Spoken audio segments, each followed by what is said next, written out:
Meus irmãos, como estamos em classe única da escola dominical e considerando o contexto que nós estamos vivendo neste momento de feriado de carnaval, eu estou com o propósito de fazer uma espécie de palestra, não exposição bíblica como normalmente eu faço, e farei inclusive hoje à noite. Hoje à noite estarei tratando sobre o tema do perdão, em sintonia com a nossa conferência que está sendo realizada neste momento. Neste momento, o foco será outro. Eu estarei tratando sobre um tema bastante complicado, difícil, e que certamente todos nós precisamos ouvir e esclarecer as nossas dúvidas à luz da palavra de Deus, que é sobre a questão das bebidas alcoólicas. Então, nós não temos um texto introdutório, um texto da Escritura. O que nós faremos aqui nesta manhã será a leitura de várias passagens das Escrituras. Então, os irmãos, se estiverem preparados para fazerem anotações, porque como são várias passagens que nós estaremos analisando, certamente não dará tempo de abrir todas as passagens, mas você pode anotar, tá? Se você quiser depois o esboço, está à disposição, a mensagem está sendo gravada e ela será publicada no canal do YouTube da igreja, você poderá acessar também, tá bom? Então esse é o nosso assunto. Nós vamos começar orando e pedindo a Deus que nos conduza ao entendimento bíblico daquilo que daquilo que a palavra mesmo diz a respeito desse tema para todos nós. Oremos. Pai querido, nós te bendizemos com estes cânticos e agora queremos, ó Deus, pela fé, abrir os nossos corações e receber a Tua palavra. Que o Senhor possa falar conosco e nos instruir a respeito deste assunto que é tão difícil de ser compreendido e que causa, Senhor, tantas dificuldades na nossa vida e também na relação uns com os outros. Que a Tua palavra seja clara para todos nós e que o Teu Espírito possa nos convencer dela e somente dela, para andarmos em conformidade com ela. Esta é a nossa oração, humilde, sincera, em nome de Jesus. Amém. Meus irmãos, durante anos, décadas, o assunto das bebidas alcoólicas vem sendo debatido entre cristãos sinceros e com boas intenções. E antes de nós explorarmos este tema nesta manhã, me permita fazer aqui 7 considerações introdutórias. Primeiro, não há muito consenso entre os cristãos. Na verdade, há muita confusão e até divisões causadas por discussões sobre o uso ou não das bebidas alcoólicas. Você já deve ter visto, ou quem sabe até participado de discussões que terminaram muito mal a respeito deste assunto, porque não há realmente consenso entre os cristãos a respeito dele. Segundo, reconheço a dificuldade aqui do assunto e o abordo com humildade, sabendo que apesar da exaustão deste assunto, deste estudo aqui nesta manhã, ele pode até não satisfazer todas as suas dúvidas e dar todos os esclarecimentos. Quem sabe teríamos que ter outras ocasiões para continuarmos conversando a respeito deste assunto. Terceiro lugar, na Bíblia não encontramos a expressão bebidas alcoólicas, e sim vinho e bebida forte. O vinho era um extrato de uva com adição de água, e ele era repousado para a fermentação por um breve período de tempo. Essa era a bebida típica e comum daqueles dias. A chamada bebida forte, também que nós encontramos nas Escrituras, era a mesma substância, o extrato da uva com adição de água, só que ao invés de ficar em processo de fermentação por um breve período de tempo, ficava mais tempo, o que aumentava o potencial de embriaguez. Isso é chamado de bebida forte na Escritura. A essência é a mesma, é a uva, né? É a uva. Então, quando a bebida forte, o extrato da uva com adição de água era fermentado por mais tempo, chegava ao teor daquilo que nós conhecemos hoje como licor. Era uma bebida realmente forte e com grande potencial de embriaguez. E em alguns casos, na história bíblica, vemos que eles acrescentavam alguns ingredientes, ou para aumentar ainda mais o seu potencial de embriaguez, ou para atenuar esse potencial. É o que nós vemos no Salmo 75:8 e lá, por exemplo, em Apocalipse capítulo 14, verso 10, quando simbolicamente falando, metaforicamente falando, a visão que João teve a respeito da taça, da cólera de Deus, seria derramada como vinho, sem mistura, nos últimos dias contra a humanidade ímpia. O que o texto ali se refere é uma substância cuja essência é da uva, só que não teria nenhuma adição para atenuar o seu potencial de embriaguez, porque na embriaguez nós não sentimos tantas dores, nós não temos tantas percepções das coisas. E ali, simbolicamente, no dia do juízo, o vinho da cólera de Deus será derramado sobre a humanidade ímpia sem mistura, ou seja, sem misericórdia. Então, a cólera de Deus, a ira de Deus será derramada e os homens não terão nenhum sinal da misericórdia de Deus para lidar com o dia do juízo. Então, nós vemos nas Escrituras que a bebida forte e o vinho era adicionado ainda elementos, substâncias que poderiam tanto aumentar o seu potencial de embriaguez como também atenuar. Em quarto lugar, o uso moderado do vinho na tradição judaica era comum e permitido, inclusive estava presente nas mesas como parte da refeição. Era muito comum, se pudéssemos voltar na história, entrar na casa de um judeu, sermos, considerando o nosso contexto cristão brasileiro ocidental, até escandalizados, porque era muito comum a presença de vinho sobre as mesas, como nós vemos, por exemplo, em Ruth, capítulo 2, verso 14. O vinho estava presente também nos holocaustos. Êxodo 29, 37 a 42. Deus exigia do povo o derramamento de vinho no momento de holocaustos. E em festas importantes, como a festa dos tabernáculos, Deuteronômio capítulo 14, verso 24. O vinho estava presente em uma das mais importantes festas do povo judeu, que era a festa da Páscoa. É por isso que quando Jesus, na última noite com seus discípulos, tomou um cálice que estava sobre a mesa, porque o cálice fazia parte da refeição que eles tomavam em memória do dia que o povo de Israel deixou o Egito sob a liderança de Moisés. O vinho estava presente ali, porque o vinho ele era comum na mesa e na tradição dos judeus.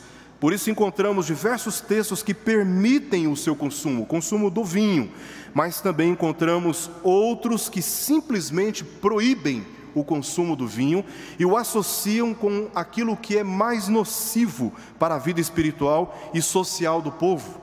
Portanto, este assunto exige bastante cautela bíblica. Não dá para, de uma forma extrema, dizer o vinho é proibido, como não dá também para dizer de forma extrema que o vinho ele é permitido. Quinto lugar, a prática do consumo de bebidas sofre influências culturais e também de consciência variadas dentro do cristianismo histórico. Se você vai para a Inglaterra, se você vai para a Alemanha, se você vai para a Eslovênia, se você vai para países frios, você vai perceber que é comum o povo beber muita bebida forte. Você vem para países quentes como o nosso, que sofreu e ainda está sob forte influência do neopentecostalismo, você vai perceber que há uma rejeição veemente em relação à bebida alcoólica. Então, assim, por causa de variações culturais, em alguns países, em algumas culturas, a bebida forte, o vinho, por exemplo, não é algo que perturba a consciência. Mas, por outro lado, você vem, por exemplo, para o nosso contexto, a bebida forte perturba a consciência dos cristãos, Então, existem questões culturais aí envolvidas e isso também interfere no modo como nós tratamos esse assunto. Sexto, experiências pessoais positivas ou negativas, interferem no modo como nós interpretamos biblicamente este assunto. E muitas vezes a Bíblia nem é o fundamento de muitas argumentações. É apenas uma rejeição pessoal, veemente, enfática e acusatória contra aqueles que consomem e também não consomem. E nem sempre o argumento que nós usamos é bíblico. É mais uma questão pessoal, reflexo da nossa própria experiência. Por exemplo, quando eu estava afastado do Evangelho, revoltado com tudo e com todos, e fui para o mundão mesmo, eu bebia muita cerveja. Não foram poucas as vezes que eu tive que voltar para casa de madrugada com forte cheiro de bebida forte e ainda apoiando o meu irmão, vomitando nas ruas, e voltando para casa e encontrava a minha mãe ali de madrugada chorando, esperando os 2 filhos voltarem para casa, porque não sabia o que ela poderia enfrentar naquela noite. Depois da minha verdadeira conversão, eu fui criado no Evangelho, aprendi a me comportar religiosamente como um cristão, mas não era uma pessoa convertida. Depois da minha conversão, eu tomei uma resolução bastante clara: nunca mais coloco cerveja na minha boca. E hoje eu não bebo cerveja. A cerveja, o cheiro dela me faz sentir como se eu estivesse vivendo num período onde eu não estava nos caminhos do Senhor. Caminhos esses que eu me envergonho até hoje. Veja, experiência pessoal me faz tomar uma decisão em relação à cerveja. E se eu não cuidar, eu imponho o meu padrão e o meu pensamento sobre os outros, sem usar critérios bíblicos, sem usar argumentações bíblicas, porque é a palavra de Deus que tem autoridade para nos guiar e não a experiência de qualquer pessoa. É sempre a palavra de Deus, a única regra de fé e prática para a vida de todos os crentes. Sétimo e em último lugar, como nota introdutória: sem dúvida alguma, o consumo de bebida alcoólica tem sido, ao longo da história, muito mais nocivo na experiência humana que benéfico. Isso é claro para nós, especialmente por causa do avanço do pecado. À medida que o pecado degrada a natureza e a espiritualidade, o consumo de bebida alcoólica passa a ser muito mais nocivo do que benéfico para a vida humana. Por isso, a ênfase que será dada aqui será a de desencorajar o seu consumo e jamais incentivá-lo. Isso precisa ficar bastante claro para nós, que esta é a ênfase dada aqui neste estudo. É fato que muitas dúvidas permanecem no coração de muitos cristãos sinceros, que carecem de respostas bíblicas para perguntas como: quais são os malefícios do consumo de bebidas alcoólicas? Segundo, o que a Bíblia diz sobre as bebidas alcoólicas? Terceiro, consumir qualquer bebida alcoólica é pecado? Talvez essa seja a principal das perguntas. Quarto, como devemos lidar com esta questão? E o objetivo aqui será apresentar respostas para cada uma dessas perguntas. Respostas bíblicas. E na expectativa de que tenhamos uma posição madura e também firme a respeito deste assunto. Também adotarmos as medidas que a palavra de Deus nos recomenda. Esse é o nosso objetivo aqui nesta manhã. E a primeira pergunta que nós tentaremos responder aqui é a seguinte: quais são os malefícios do consumo de bebidas alcoólicas? De acordo com a Organização Mundial de Saúde, dados de 2018, coletados em 2017 e publicados no ano passado, ocorre 6 mortes por minuto no mundo, em decorrência do alto consumo de bebidas alcoólicas. Cerca de 5,3% de todas as mortes. O índice altíssimo. Dentre a média de 3 milhões de mortes por ano, 3/4 dessas mortes são entre homens, não entre mulheres. Os homens estão muito mais vulneráveis e muito mais suscetíveis, talvez por causa da ousadia nas noites, ao alto consumo de bebidas alcoólicas, levando-os a problemas de saúde graves e até mortes fatais por causa justamente desse consumo. Os 10 primeiros países que mais consomem bebida alcoólica no mundo, todos eles são europeus. E certamente há uma conexão direta entre o clima e a bebida. O Brasil está entre os que mais consomem todo o continente americano. Quando você faz a pesquisa e analisa o contexto do continente americano, o Brasil está entre os primeiros. Entre os primeiros. Estados Unidos está lá embaixo, por incrível que pareça. Estados Unidos, o Brasil está praticamente no topo de consumo de bebida alcoólica, especialmente nesse momento do carnaval, onde o índice de consumo aumenta de forma exponencial. Em face de tanto interesse, segundo o recente levantamento do Ministério da Agricultura, Pecuária e Abastecimento, entre aspas, o número de cervejarias no país encorpou de cerca de 80 no país para simplesmente, isso em 2017, haviam 80 cervejarias no Brasil em 2007. Aumentou em uma década para 679 cervejarias. Um aumento simplesmente de 750%. Por causa justamente desse interesse forte que há no Brasil em torno da bebida alcoólica. Só em 2018, dos 78% de acidentes fatais nas rodovias brasileiras, a bebida alcoólica foi apontada como a causa principal. Embora o governo faça campanha exaustiva, se beber, não dirija, parece que as pessoas cada vez mais desacreditam desse risco de associar o consumo de bebida alcoólica e o volante, infelizmente, causando tantas mortes fatais nas rodovias brasileiras. Por isso que sempre oramos pelos nossos irmãos que entram nas estradas.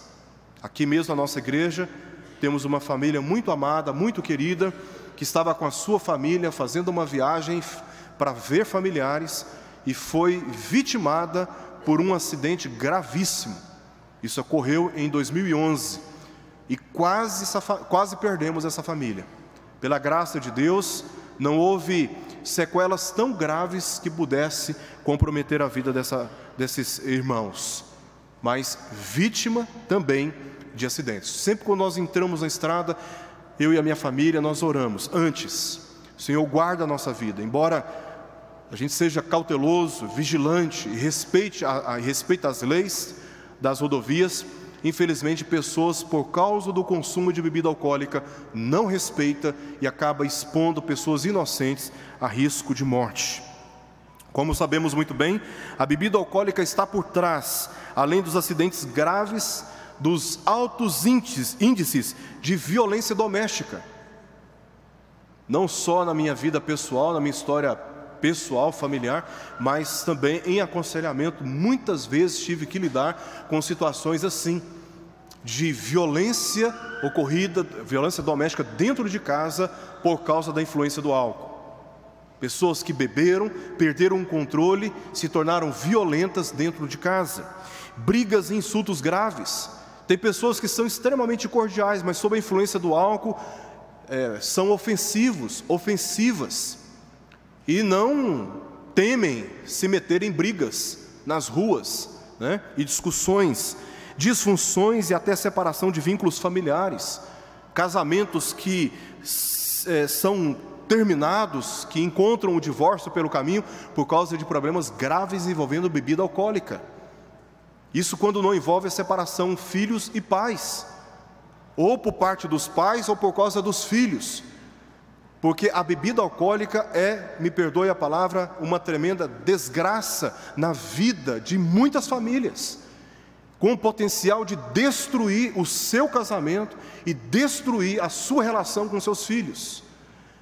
O casamento e os filhos são os bens mais preciosos que nós temos, e por causa da bebida alcoólica, nós comprometemos esses vínculos, e muitas pessoas estão perdendo esses vínculos por causa da bebida alcoólica. Também isolamento, resignação.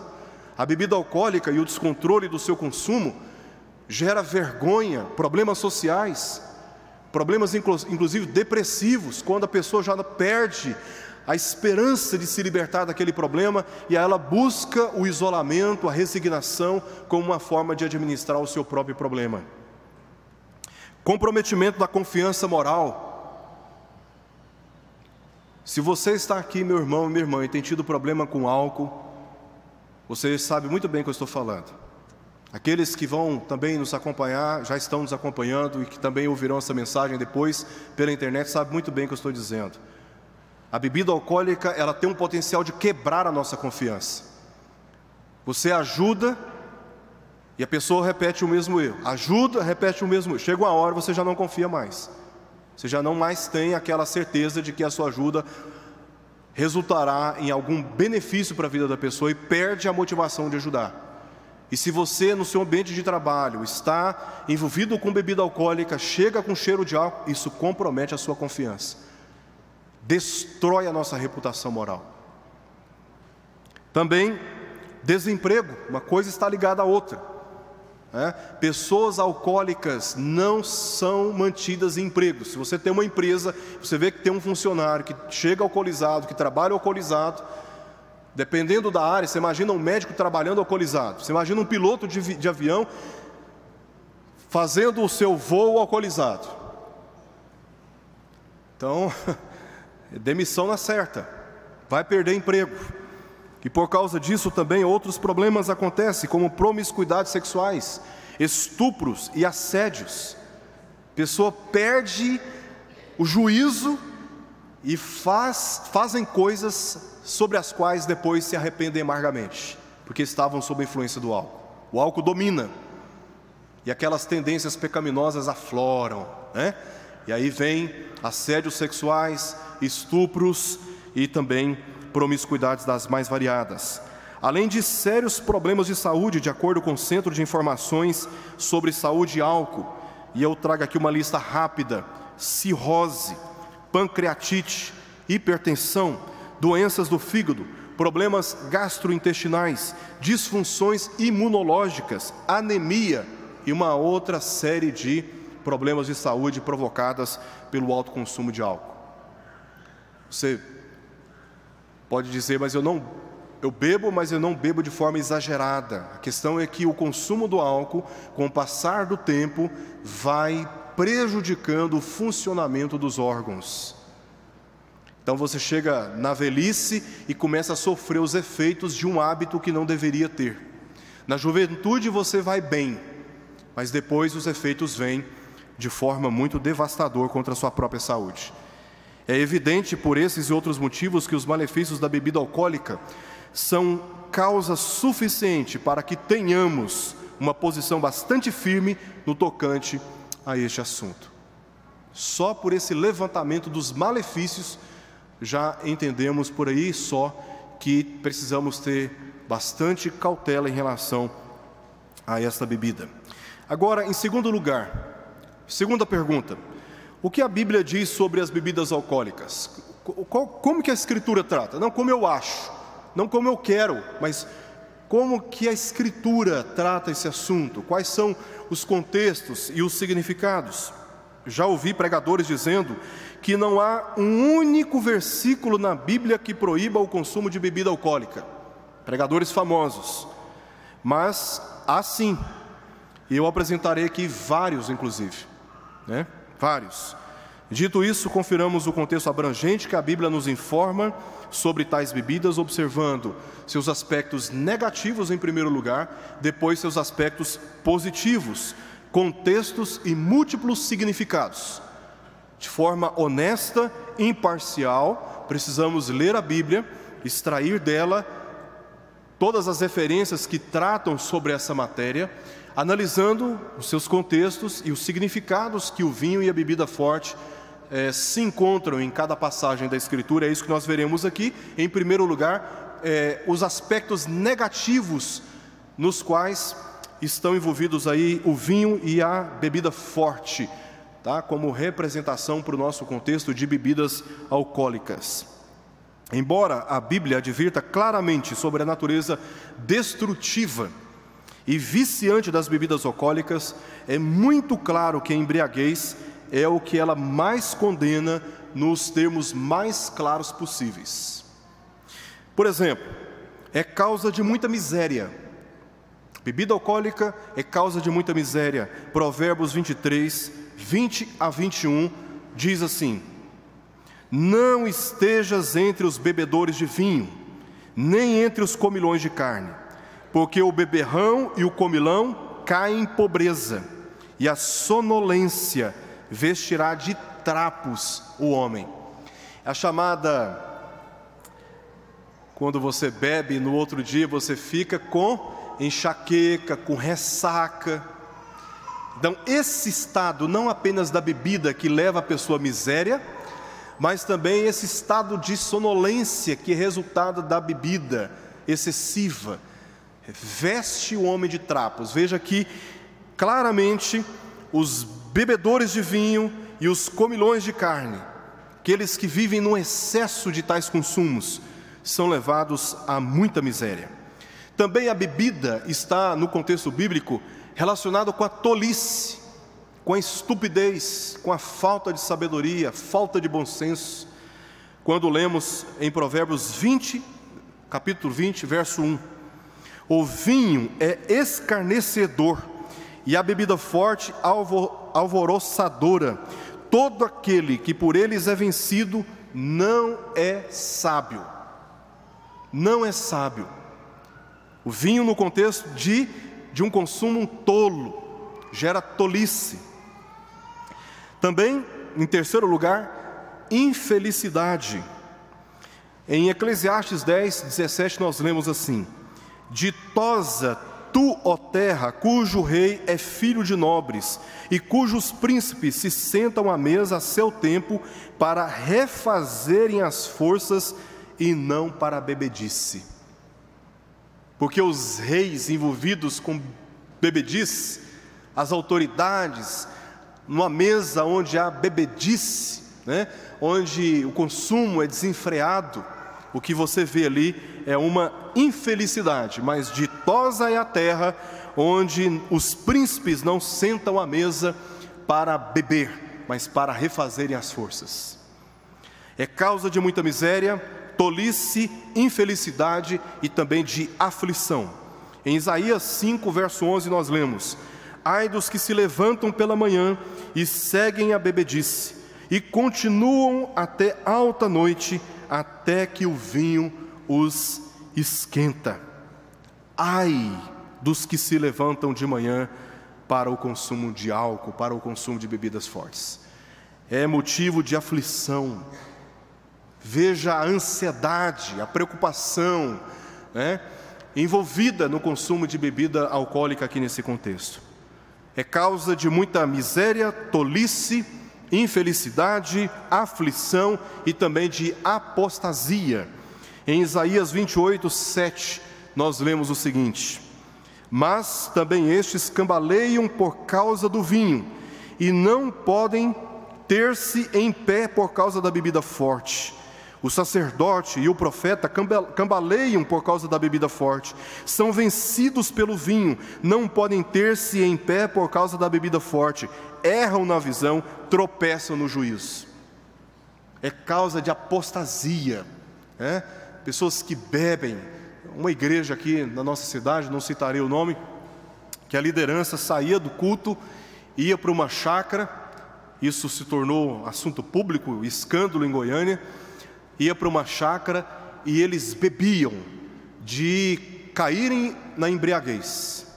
Bebiam muito, e na bebedeira, na bebedice, saíam da igreja e depois, à noite, iam para uma chácara, a liderança, e ali, alcoolizados, faziam coisas absurdas. Aí quando descobriu, a igreja rachou, foi um escândalo terrível, e muitas pessoas acabaram se extraviando da fé, por causa do comportamento de lideranças tão perversas como essas que esta igreja tinha, por causa da bebida alcoólica.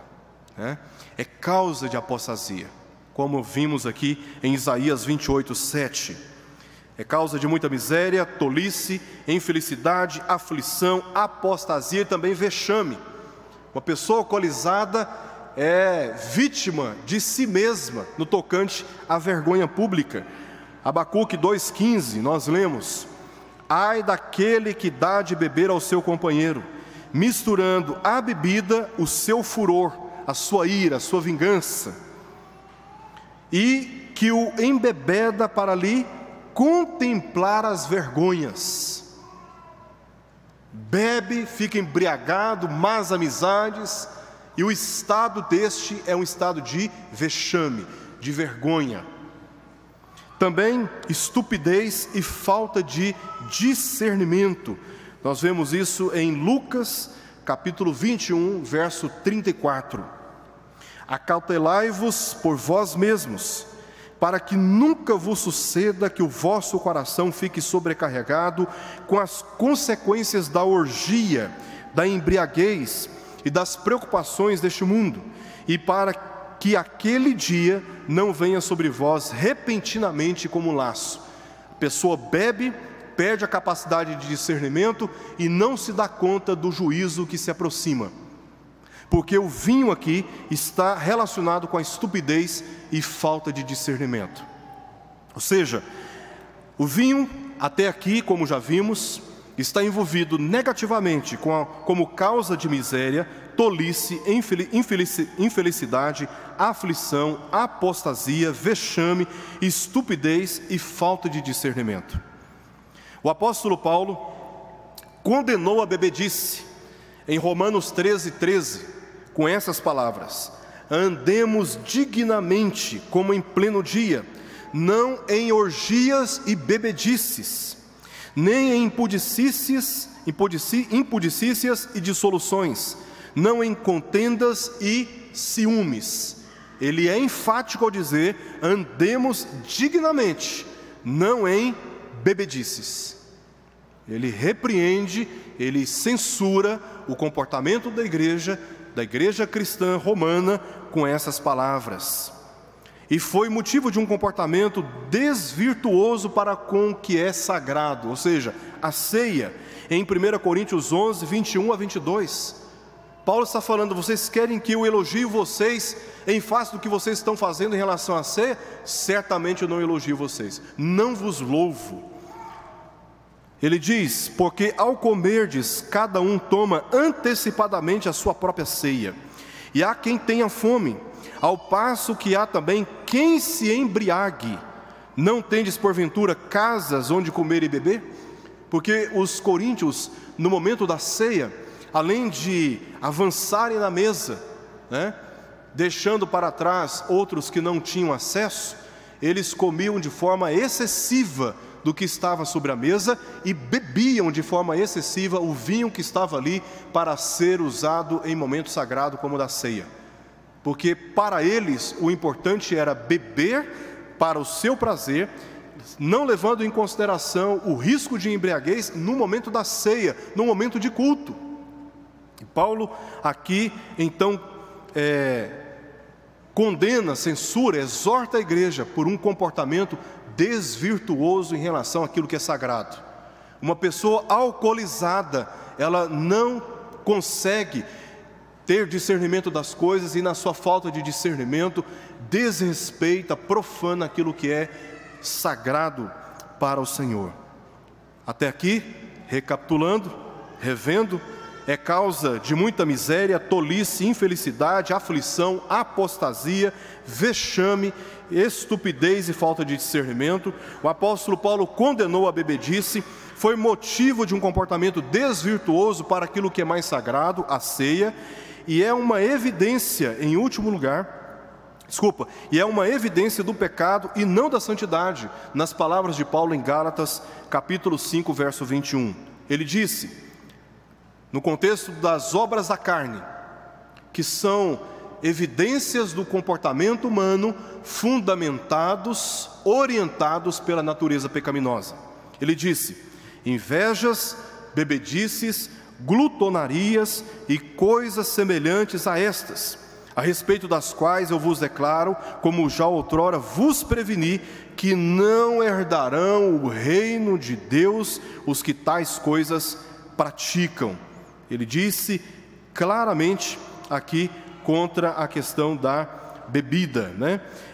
Em 1ª Epístola de Pedro, capítulo 4, verso 3, ele disse o seguinte, o apóstolo Pedro: porque basta o tempo decorrido para terdes executado a vontade dos gentios, atendendo os interesses e as influências dos ímpios, tendo andado em dissoluções, concupiscências, borracheiras, aqui contexto também de embriaguez, orgias, bebedices e em detestáveis idolatrias. Veja como a bebedice e a borracheira, né, está aqui envolvida com esse comportamento associado ao gentio, que para o nosso contexto é a associação com um comportamento de pessoas que não temem a Deus e que não andam segundo a sua palavra. Andar em bebedice é andar como um ímpio, como uma pessoa que não teme a Deus.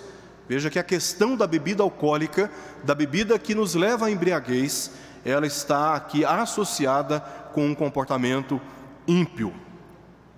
O vinho, em alguns contextos, simbolizava a sedução e o engano. É o que nós lemos em Apocalipse 14:8 e em Apocalipse 17:2, que nós lemos o seguinte: seguiu-se outro anjo, o segundo, dizendo: caiu a grande Babilônia, que tem dado a beber a todas as nações do vinho da fúria da sua prostituição, tratando-se de idolatria, e o vinho usado como símbolo da tática deste sistema pecaminoso humano em relação a extraviar pessoas para o caminho da idolatria. O vinho usado como esse símbolo de sedução e de engano. Em Apocalipse 17:2 continua: e com quem se prostituíram os reis da terra, e com o vinho de sua devassidão foi que se embebedaram os que habitam na terra. Símbolo aqui da sedução e do engano. Também símbolo da operação da ira de Deus, como lemos em Isaías 51:17 e verso 22, em Jeremias 25:15-16, e em Apocalipse 16:19 e 19, verso 15, com destaque para o capítulo 14, verso 10 de Apocalipse, que lemos assim: também esse beberá do vinho da cólera de Deus, preparado sem mistura do cálice da sua ira, e será atormentado com fogo e enxofre diante dos santos anjos e na presença do Cordeiro. O vinho usado como símbolo da ira e da vingança de Deus contra os ímpios. Então, como já vimos aqui, com aspecto negativo, o vinho ou a bebida alcoólica, trazendo para o nosso contexto, é causa de muita miséria, tolice, infelicidade, aflição, apostasia, vexame, estupidez e falta de discernimento. O apóstolo Paulo condenou a bebedice, foi motivo de um comportamento desvirtuoso para aquilo que é mais sagrado, a ceia. É uma evidência do pecado e não da santidade, porque está presente entre as obras da carne. O vinho, em alguns contextos, simbolizava sedução e engano e a operação da ira de Deus. Também era um elemento pactual idólatra. Em Amós 2:8 nós lemos: e se deitam ao pé de qualquer altar sobre roupas empenhadas, e na casa do seu Deus bebem o vinho dos que foram multados. Veja, na casa do seu Deus, Deus com letra minúscula, eles bebiam, tá? Eles se embebedavam. Havia, por exemplo, na região de Éfeso, um templo dedicado a Dionísio, e nesse templo, além das orgias, o que eles faziam antes era se embebedarem, talvez com a finalidade de perderem mesmo o juízo e serem capazes de fazerem coisas das mais vergonhosas dentro daquele templo. Eles bebiam bastante vinho, ficavam embriagados, e capazes de fazerem coisas diante de Deus extremamente vergonhosas. Em 1 Coríntios, capítulo 10, verso 21, o apóstolo Paulo nos mostra o vinho no contexto também da idolatria, do pacto, idólatra, dizendo assim, 1 Coríntios capítulo 10, verso 21, não podeis beber o cálice do Senhor, se referindo à ceia, e o cálice de demônios, que era o vinho que se bebia nos templos pagãos. Não podeis ser participantes da mesa do Senhor e da mesa de demônios. Veja, o vinho era um elemento também pactual. Como nós tomamos do vinho, simbolizando, como nós veremos aqui, a expiação de Cristo na cruz pelo derramamento do seu sangue, o vinho também, na cultura, no contexto bíblico, estava presente nos templos pagãos, no contexto de idolatria. As autoridades civis e eclesiásticas não podem ser alcoólatras, ou seja, que tenham experiência com embriaguez. É muito claro o que nós lemos, por exemplo, no tocante aos magistrados civis, em Provérbios 31, verso 4 e verso 5. Não é próprio dos reis, ó Lemuel, não é próprio dos reis beber vinho, nem dos príncipes desejar bebida forte, para que não bebam e se esqueçam da lei e pervertam o direito de todos os aflitos. Não é próprio, não é adequado, não é recomendável que magistrados civis, isso envolve prefeitos, governadores, deputados, juízes, não é adequado que bebam e percam a lucidez de agirem em conformidade com as leis e defender a causa dos aflitos. Em 1 Timóteo 3, 2 a 3, em relação agora às autoridades eclesiásticas, Paulo disse: é necessário, portanto, que o bispo seja, aí ele dá uma lista, dentre as quais nós encontramos, não dado a vinho, é bem claro, não dado a vinho, a bebida forte, a cerveja, a bebida alcoólica. E ele continua, capítulo 3, verso 8, semelhantemente, quanto a diáconos, é necessário que sejam respeitáveis, de uma só palavra, não inclinados a muito vinho, porque Paulo condena o consumo excessivo, tanto para presbíteros, pastores, como também para diáconos da igreja, os oficiais da igreja, não podem ser dados a muito vinho, e ele diz, semelhantemente, no tocante a diáconos, a muito vinho. Quantas mulheres deveriam evitá-las para servirem de referência às mais jovens? Paulo fala dos homens e agora ele aponta o canhão para as mulheres. Ele diz assim em Tito capítulo 2, verso 3 a verso 4: quantas mulheres idosas, semelhantemente, que sejam sérias em seu proceder, não caluniadoras, não escravizadas a muito vinho, sejam mestras do bem, a fim de instruírem as jovens recém-casadas. E ele continua, a serem submissas a seus próprios maridos. Esse é o dever da mulher madura, tá? Você fala, eu não sou idosa, mas o que Paulo está tratando é, as mulheres maduras devem servir de referência para as mais jovens. Então, que não sejam dadas a muito vinho para servirem de referência e bom exemplo para as mais jovens, que estão construindo, estão no início da edificação dos seus próprios lares.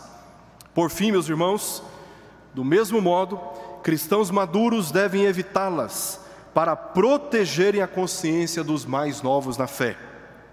Paulo diz isso em Romanos capítulo 14, verso 21, dizendo: e não é bom comer carne, nem beber vinho, nem fazer qualquer outra coisa com que teu irmão venha a tropeçar, ou se ofender, ou se enfraquecer.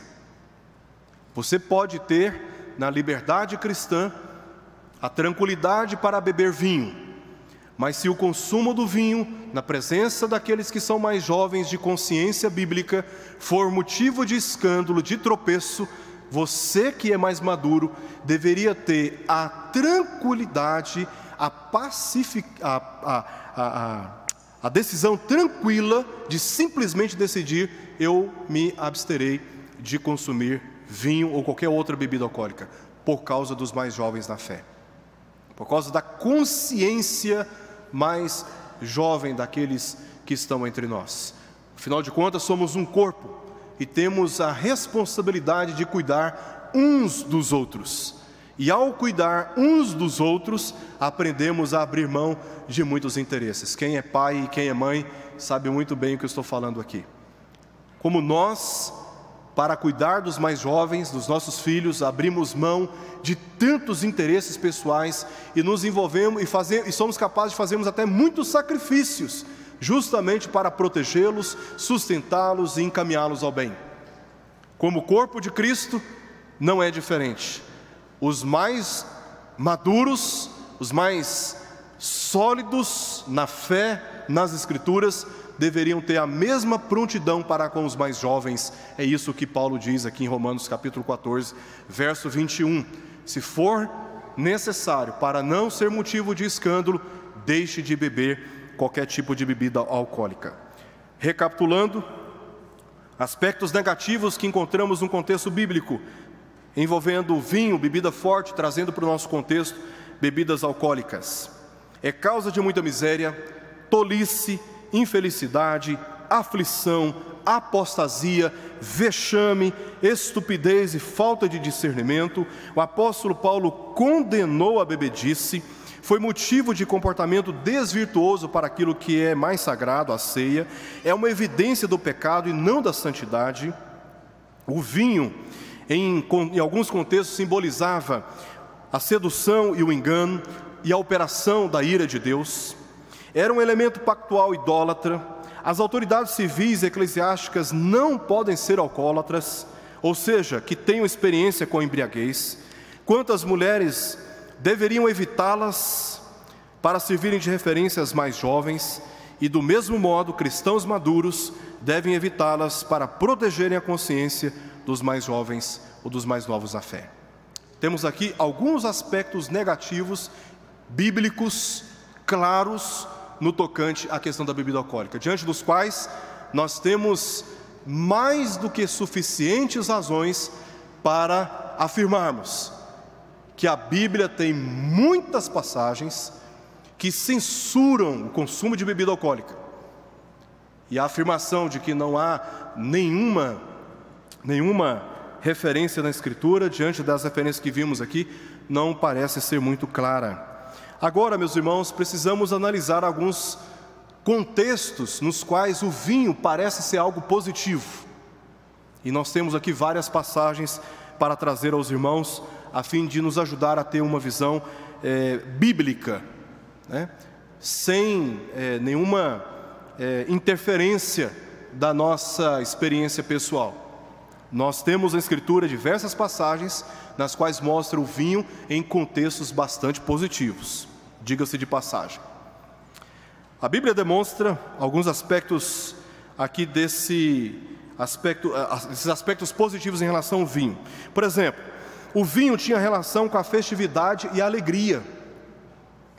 Como lemos em Salmos 104, 14 e 15, diz assim: fazes crescer a relva para os animais, o Senhor, é Ele quem faz, e as plantas, para o serviço do homem, de sorte que da terra tire o seu pão, o vinho que alegra o coração do homem, o azeite que lhe dá brilho ao rosto, que era o hidratante, né? Era o creme hidratante que se usava antigamente, era azeite, né? Passava em pequena quantidade no rosto, que lhe sustém as forças. O Senhor provê para o homem vinho para alegrar o coração do homem. Salmo 104, 14, 15. Não dá para ler a Bíblia e falar: eu não concordo com essa passagem, só concordo com aquelas passagens que mostram a contrariedade no uso do vinho. E você não pode, de forma honesta, ler a Bíblia e ignorar passagens como estas, que mostra justamente Deus como responsável de prover o vinho para alegrar o coração do homem. Em Eclesiastes 9:7, ainda nesse aspecto, diz: vai, pois, come com alegria o teu pão e bebe gostosamente o teu vinho, pois Deus já de antemão se agrada das tuas obras.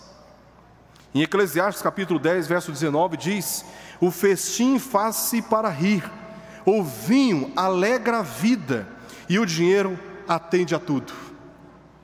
Joel capítulo 2, verso 19: eis que vos envio o cereal, Deus falando, Deus prometendo, eis que vos envio o cereal, e o vinho, e o óleo, e deles sereis fartos, e vos não entregarei mais ao opróbrio entre as nações. Porque o povo bebia e se alegrava, e a alegria do povo era um testemunho diante das nações de que aquele povo era um povo abençoado por Deus. Olha só, olha só o contexto que o vinho aparece aqui. Em João capítulo 2, verso 3 ao verso 10, um texto bastante conhecido de todos nós, o primeiro milagre realizado por Jesus em Caná da Galileia. Tendo acabado o vinho, a mãe de Jesus lhe disse: eles não têm mais vinho. Jesus lhes disse: enchei, a gente pula aí uns versos, né, para encurtar aqui. Jesus lhes disse: enchei de água as talhas, e eles as encheram totalmente. Pouquinho mais adiante, tendo o mestre-sala provado a água transformada em vinho, foi Cristo quem transformou a água em vinho, chamou o noivo e lhe disse: todos costumam pôr primeiro o bom vinho, e quando já beberam fartamente, servem o inferior. Tu, porém, guardaste o bom vinho até agora. Jesus providenciou o vinho para que a festa não terminasse, e mais, providenciou um vinho de boa qualidade, de modo que chamou a atenção aqui do mestre-sala, que foi dar testemunho ao noivo, porque o vinho, naquele contexto, estava ali presente com um significado de alegria e manutenção de festa. Então, em primeiro lugar, como aspecto positivo, tinha relação com a festividade e alegria. Segundo, o foco deveria estar na fé frutífera, não na falta de sabedoria. Paulo diz em Efésios 5,18: e não vos embriagueis com vinho, no qual há dissolução, mas enchei-vos no Espírito. Esse deveria ser o nosso foco. Não é o interesse pela embriaguez, é o interesse de sermos controlados, de andarmos sob a influência do Espírito Santo. O foco deveria estar numa fé frutífera e não na falta de sabedoria. Terceiro, possuía fins medicinais. O vinho estava nesse contexto também. Então, se a gente fala assim, não, radicalmente não é permitido o uso do vinho, como é que a gente faz com uma passagem como essa que nós conhecemos em Lucas capítulo 10, a famosa parábola do bom samaritano?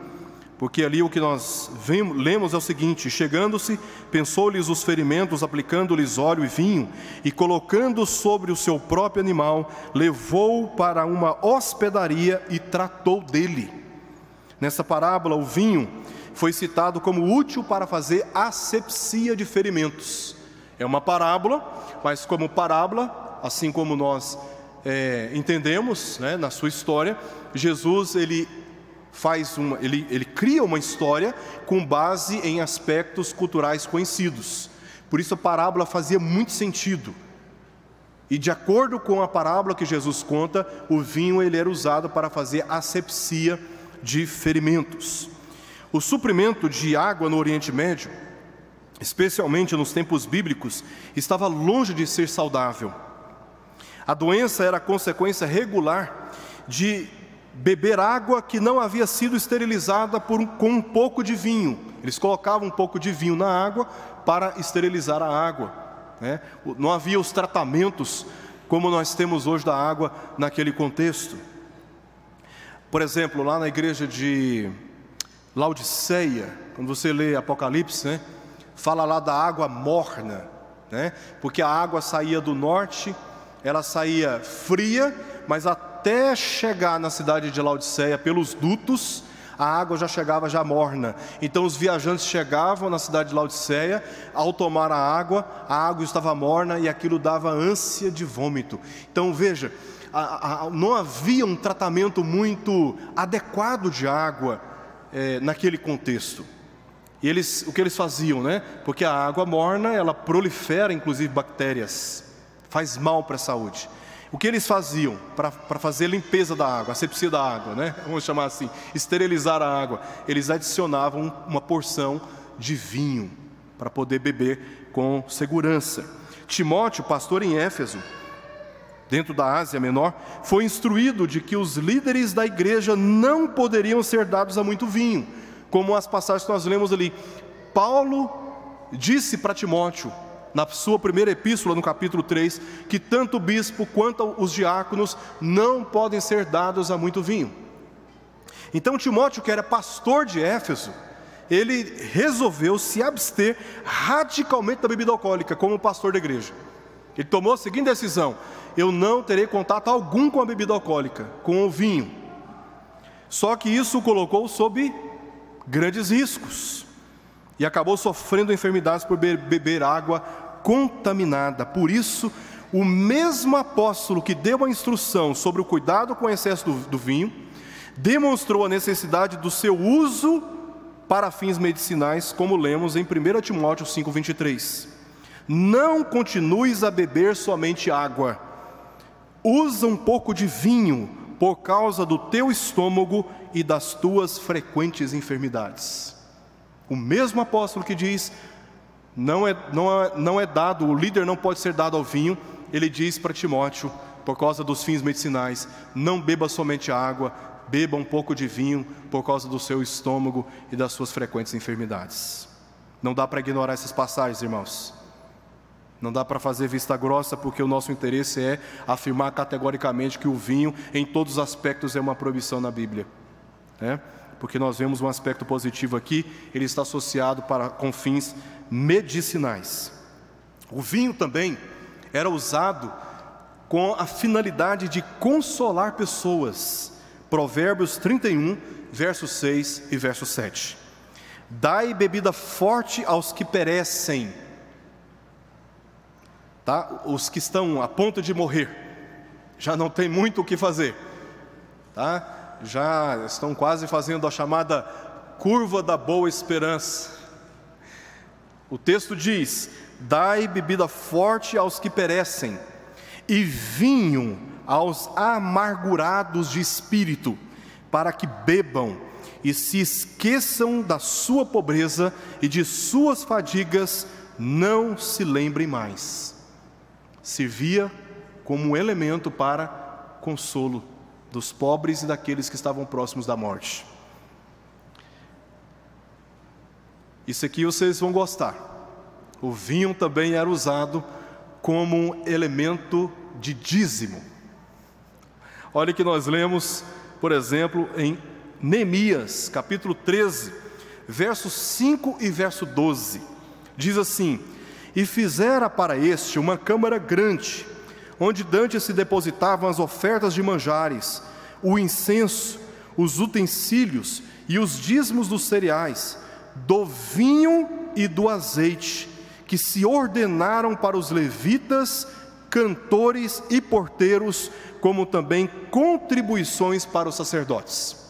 Não é o nosso assunto aqui, mas para nós não perdermos muito sentido contextual, histórico, as pessoas levavam os seus dízimos para o templo, e os levitas que não poderiam trabalhar, eles se alimentavam e eram sustentados pelas contribuições que eram feitas ali em dedicação ao Senhor, não aos levitas, tá? Envolvendo tanto os sacerdotes como também os levitas, mas eles eram dedicados ao Senhor, e deles eles eram mantidos, inclusive do vinho. Levavam vinho como dízimo, e os sacerdotes bebiam vinho. Fazia parte como elemento, como já vimos, de refeição deles. No verso 12 do capítulo 13 de Neemias, Neemias continua: então todo o Judá trouxe os dízimos dos cereais, do vinho e do azeite aos depósitos. Veja, o vinho como elemento de dízimo. É um aspecto positivo. Por quê? Porque o dízimo é dedicado ao Senhor. O dízimo é consagrado ao Senhor.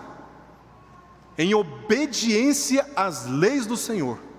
O vinho, segundo o contexto de Neemias, foi usado como um elemento de consagração a Deus. Que coisa, hein? E também, em penúltimo lugar, simbolizava a bênção de Deus. Nós lemos aqui em Provérbios 3, verso 9 ao verso 10. Honra ao Senhor com os teus bens e com as primícias de toda a tua renda, e se encherão fartamente os teus celeiros, e transbordarão de vinho os teus lagares. Naquele contexto, a promessa de Deus é que Ele mesmo se encarregaria de fazer transbordar os lagares do seu povo com vinho. Em Joel 2:24 nós lemos: as eiras se encherão de trigo e os lagares transbordarão de vinho e de óleo. Em último lugar, talvez o mais enfatizado uso positivo do vinho, nós temos, por exemplo, essas aqui não são as únicas passagens, tá? Eu só peguei algumas por causa do nosso tempo.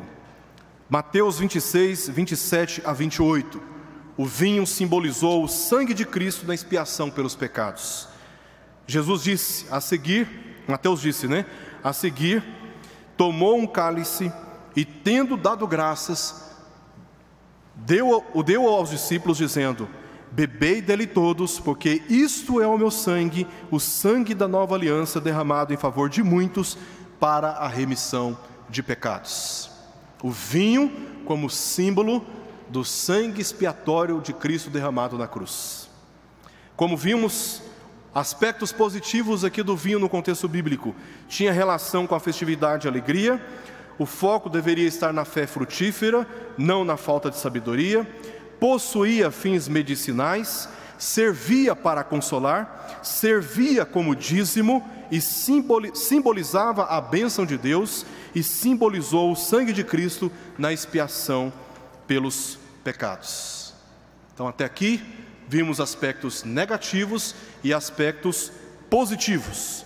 Agora vem algumas orientações importantes. É pecado o consumo de bebidas alcoólicas? À luz de tudo que nós vimos aqui, a resposta, meus irmãos, mais objetiva e honesta que podemos dar a essa pergunta, à luz de tudo que vimos até aqui, depende do contexto, da finalidade e da quantidade.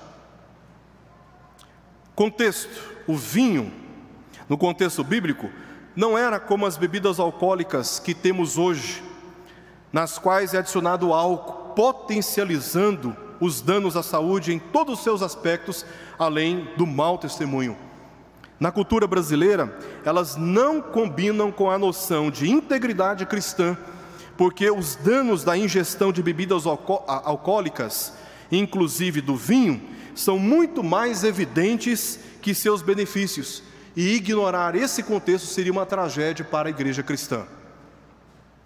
Você pode, em contato com esses textos, dizer: existem aspectos positivos, beberei vinho, não tem problema. Só que não podemos ignorar o contexto de antigamente e o contexto nosso hoje.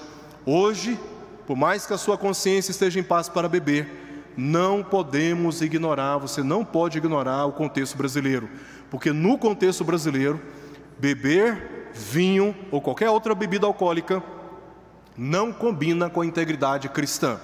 As pessoas se escandalizarão, porque elas não esperam isso de nós, elas esperam isso dos ímpios, por isso elas não se incomodam. Mas se elas virem um crente, ainda mais uma liderança, bebendo cerveja, vinho, licor, algo, Pirassununga, 51, 29,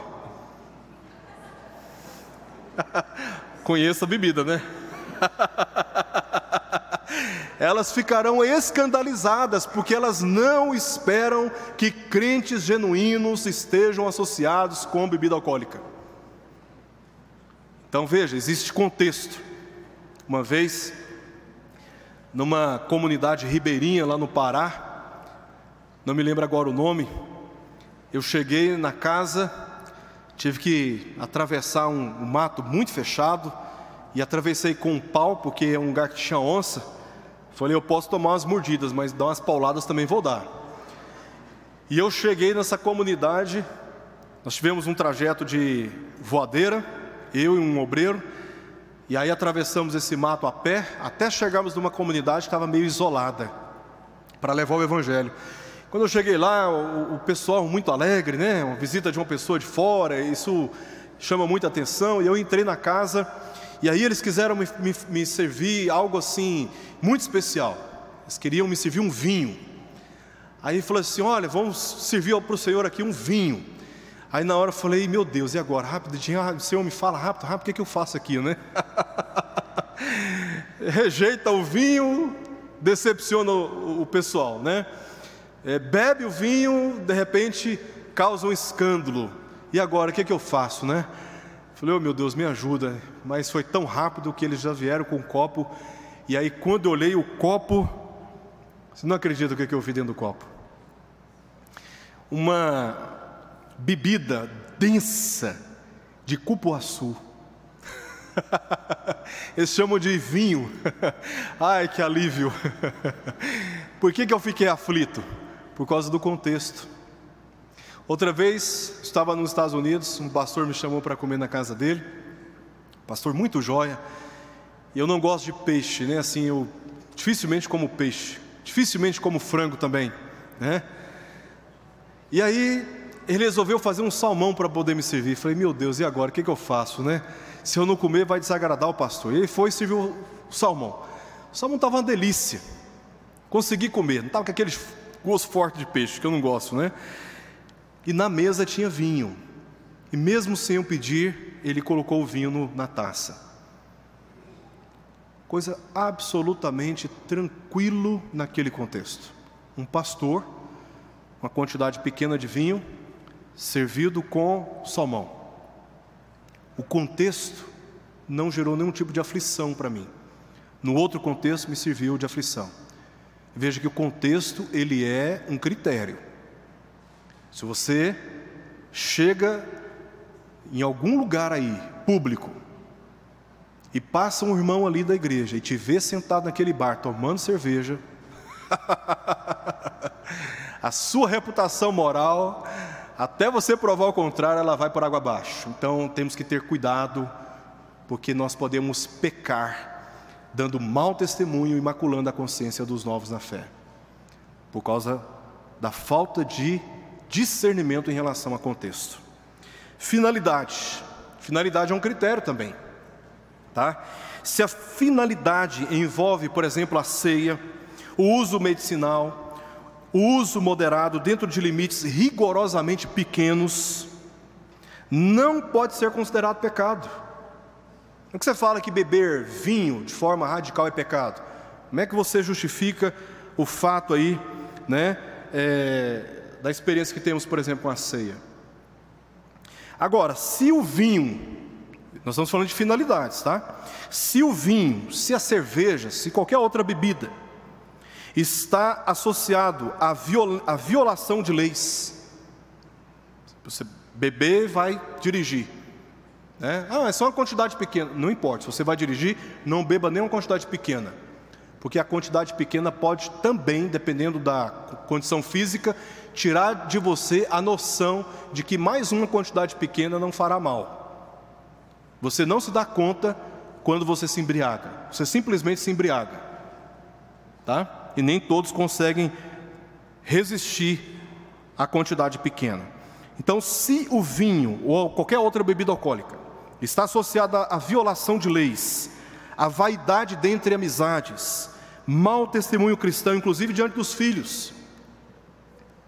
E eu não tenho dúvida alguma que a minha relação com a bebida alcoólica, lá atrás, porque hoje eu estou bem resolvido em relação a essas questões, foi muito incentivada pelo meu pai, que bebia muito, e ele só parou de beber porque o médico falou, se você continuar, você vai morrer. E ele faleceu aos 80 anos, há quase 4 anos atrás, né? E ele teve que tomar uma decisão na vida dele, de parar de beber. Ele chegava em casa, tarde da noite, a gente só ficava ouvindo barulho na porta, arranhando a porta. Do outro lado, ele estava tentando achar o lugar de colocar a chave, então ele ficava batendo a chave na porta, tão alcoolizado. Ele levantava cedinho, ia no fundo de casa, pegava uma bebida forte, bebia, e eu era pequeno, tinha levantado para ir para a escola. Pai, por que o senhor está bebendo? Não, é para dar uma animada para o dia. Então você cresce com essas referências dentro de casa, né? Que é só para animar, né? Que é para alegrar. Só que crianças não têm muita maturidade para lidar com isso. Você acaba impulsionando os seus filhos para um caminho de bebidas alcoólicas quando eles não têm maturidade para lidar com isso. Seus filhos precisam ser preservados para o bem deles. Abra mão da bebida alcoólica para o bem deles, para que eles não tenham em você motivação de entrarem tão cedo por um caminho com tantos problemas e tantos riscos sérios à vida deles. Então, se a bebida alcoólica está aí associada com a violação de leis, a vaidade dentre as amizades, mau testemunho, inclusive diante dos filhos, a perturbação conjugal, se você acha que está percebendo que a bebida está causando perturbação no seu casamento, prejuízos financeiros, dentre outros, obviamente, isso sim se constitui um pecado e mais, uma verdadeira tolice, né? Não só pecado, mas uma insensatez terrível. Na maioria dos casos, o consumo de bebidas fermentadas, como vinho, cervejas e cidras, e destiladas, como uísque, conhaque, tequila, rum, cachaça, vodka, gin, é totalmente dispensável e não há necessidade de serem consumidas. Beba suco. Beba suco. Qual que é a necessidade de beber? Beba um refrigerante, não vou falar a marca aqui, mas beba um bom refrigerante. Não quer beber refrigerante? Beba um bom refrigerante. Beba água. Vai te fazer muito mais bem, vai te trazer muito mais benefícios do que malefícios para a saúde e para o seu testemunho. Na maioria dos casos, o consumo de bebida alcoólica é totalmente dispensável. Então dispense. Se não consegue se conter, porque elas já condicionaram suas emoções e necessidades fisiológicas, portanto, todo esforço deve ser usado para se libertar deste mal e não para tolerá-lo. Se você não consegue parar, é porque já virou um problema na sua vida e o seu esforço agora não é para tolerar, é para se libertar deste, literalmente, mal na sua vida. Vimos aqui a questão do contexto, finalidade, outro critério, quantidade. É óbvio que o vinho era bem aceito no contexto bíblico de acordo com os aspectos positivos que vimos aqui. A condenação bíblica normalmente está direcionada para o excesso, em razão dos inúmeros problemas que as bebidas, por possuírem potencial de embriaguez, causam. Ao afirmarmos que beber vinho é pecado, independente do contexto, independente da finalidade, e independente da quantidade, vamos além das Escrituras e incorremos em muitos erros julgando mal os outros, inclusive o testemunho de Paulo, que recomendou Timóteo a beber um pouco de vinho, o testemunho de Jesus, como os fariseus e intérpretes da lei fizeram, que diz lá em Lucas 7, 33 a 34, pois veio João Batista não comendo pão nem bebendo vinho, e dizeis, tem demônio. Veio o Filho do Homem comendo e bebendo. Bebendo o quê? Bebendo vinho. Jesus bebia vinho. E dizeis, eis aí um glutão e bebedor de vinho, amigo de publicanos e pecadores. E também o testemunho de todos os cristãos verdadeiros, que bebem o vinho no momento da ceia, no momento sagrado da ceia, mesmo quando é servido suco de uva. Contudo, o seu significado está no vinho. Então nós não podemos, de forma tão apaixonante, dizer radicalmente, o consumo, independente do contexto, independente da finalidade, independente da quantidade, é pecado, pois incorremos num juízo é perigoso e que vai além daquilo que as Escrituras tratam. Este assunto, como se percebe, possui enorme complexidade. É preciso maturidade, cautela e um juízo bíblico imparcial para avaliarmos cada contexto, sem o legalismo e o falso moralismo, porque tem gente que não é viciado em bebida forte, mas é avarento, não tem apego à bebida, mas tem apego forte ao dinheiro, não é generoso, não se preocupa com os pobres, né? Tem gente que é viciada em café, tem gente que tem vários vícios, mas o vício da bebida alcoólica é o pior. Isso que a gente chama de falso moralismo, de hipocrisia, porque ataca quem consome bebida alcoólica e não consegue perceber o tamanho da trava que tem no olho em relação a outros vícios na sua própria vida. Então nós temos que ter cautela e a maturidade para fazermos um juízo bíblico imparcial, para avaliarmos cada contexto, sem o legalismo e o falso moralismo, mas também sem a omissão e a subestimação dos seus riscos, que expõem a vida pessoal, a sociedade e inclusive a igreja a prejuízos sem precedentes. Como devemos lidar com esse assunto? Para terminar, meus irmãos, eu trago aqui 4 conselhos para todos nós. Primeiro, exceto esses casos, se possível, não beba. Não beba, simplesmente não beba qualquer tipo de bebida alcoólica. O problema de beber álcool não está no álcool, mas em quem bebe, que é pecador. O álcool é usado para acender uma churrasqueira e assar uma deliciosa carne para nós. O álcool tem as suas finalidades positivas. O problema é quem faz uso do álcool, que pode pegar aquele mesmo álcool e tacar fogo dentro de casa, né? Então o problema está na pessoa. A gente ataca a bebida e esquece que o problema está muitas vezes em nós, que somos pecadores. Quase sempre pensamos que podemos controlar os níveis de consumo. Daí somos tomados por uma falsa e frágil confiança no tocante à bebida alcoólica. Mas aos poucos vamos nos familiarizando e explorando a liberdade até que se chega a um comprometimento e a um relativismo pecaminoso com as bebidas alcoólicas. A melhor recomendação é: fuja da tentação de tais bebidas, como Salomão recomendou em Provérbios 23, 31 a 33. Ele disse: não olhes para o vinho quando se mostra vermelho, quando resplandece no copo e se escoa suavemente. Olha que tentação. Salomão está dizendo: nem olhe para isso. Você não vai resistir, então não olhe para isso. Pois ao cabo morderá como a cobra e picará como o basilisco. Os teus olhos verão coisas esquisitas e o teu coração falará perversidade. Igual cobra, chega sutil e daqui a pouco te pica e você já está envenenado por ela. Assim é o contato com a bebida alcoólica. É melhor fugir dessas tentações. Paulo também advertiu severamente em 1 Coríntios 6,10: nem bêbados, nem maldizentes, nem roubadores herdarão o reino de Deus. Sério, irmãos? Isso é muito sério. Segundo, se beber, não se embriague. Já lemos que a bebida forte ou vinho em quantidades excessivas é pecado e gera inúmeros problemas. Mas isso não significa que a Bíblia proíbe radicalmente. Não é motivo para uso restrito essa afirmação, a ponto de levar à embriaguez.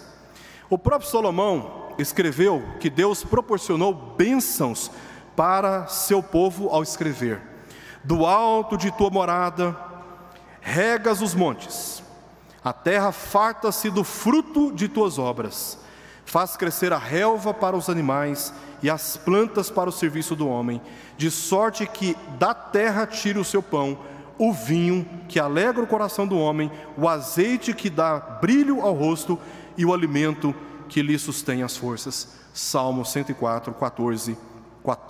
Salmo 104, 14. E também escreveu em Eclesiastes 9, 7: Vai, pois, come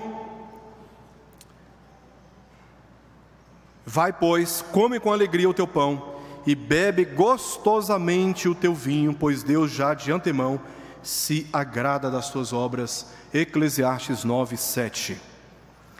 Se beba com muita cautela para não se envolver com embriaguez. Terceiro, cuidado com os que pensam diferente. E aqui eu quero chamar bastante a atenção dos irmãos. A consciência bíblica de alguns proíbe radicalmente o consumo de qualquer bebida alcoólica. A de outros, simplesmente não. Entendo que este é o caso que não podemos violar a nossa própria consciência e respeitar os que pensam diferente, cuidando uns dos outros, como eu já disse aqui. Como Paulo orientou em 1 Coríntios capítulo 6, verso 10, e no capítulo 8 de 1 Coríntios, no tocante ao consumo de carnes sacrificadas a ídolos. Uns se escandalizavam, outros não se escandalizavam. Paulo chega a dizer duas coisas. Primeiro, a carne nada nos encomenda a Deus, comer carne sacrificada a ídolos, mas por causa da consciência dos fracos é melhor não comer carne. E ele dá um exemplo em todo o capítulo 9 de como ele se absteve de muitos direitos em face desse cuidado, desse zelo para aqueles que tinham uma consciência mais frágil. Mas destacamos o que ele disse aqui em Romanos capítulo 14, verso 1 ao verso 6, concluindo as suas recomendações naquele capítulo, dizendo: a fé que tens, tenha para ti mesmo perante Deus. Bem-aventurado é aquele que não se condena naquilo que aprova, mas aquele que tem dúvidas é condenado se comer, porque o que faz não provém de fé, e tudo que não provém de fé é pecado. Para aqueles que tiveram problemas com álcool ou são alcoólatras, não devemos beber na presença deles, porque podemos dar mau exemplo e desencorajá-los em suas próprias lutas, servindo-nos como verdadeiras pedras de tropeço, como diz Paulo em 2 Coríntios capítulo 6, verso 3. Nunca devemos encorajar as pessoas a consumirem bebidas alcoólicas. É mais saudável e seguro que todos pensem na necessidade de se manterem afastadas delas, porque nem todas possuem a maturidade e o controle para consumi-las moderadamente, preservando a boa fé, o bom testemunho e inclusive as leis. E por fim, se não consegue parar de beber, peça ajuda. O alcoolismo é um dos maiores males na sociedade e tem arruinado severamente a vida de inúmeras pessoas.